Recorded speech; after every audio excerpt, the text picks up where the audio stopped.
నేను నీతో చెప్పినది నెరవేర్చే వరకు నిన్ను విడువను.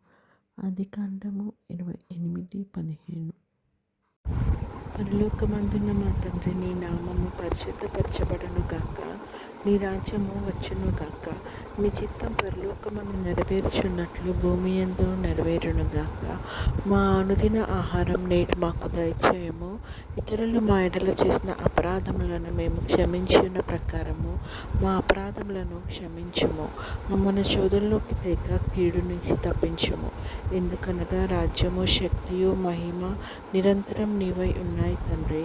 ఆమేన్. యెహోవా నిన్ను ఆశీర్వదించి నిన్ను కాపాడునుగాక. యెహోవా నీకు తన సన్నిధిని ప్రకాశింపచేసి నిన్ను కరుణించునుగాక. యెహోవా నీ మీద తన సన్నిధి కాంతి ఉదయింపచేసి నీకు సమాధానం కలుగజేయునుగాక. ఆమేన్.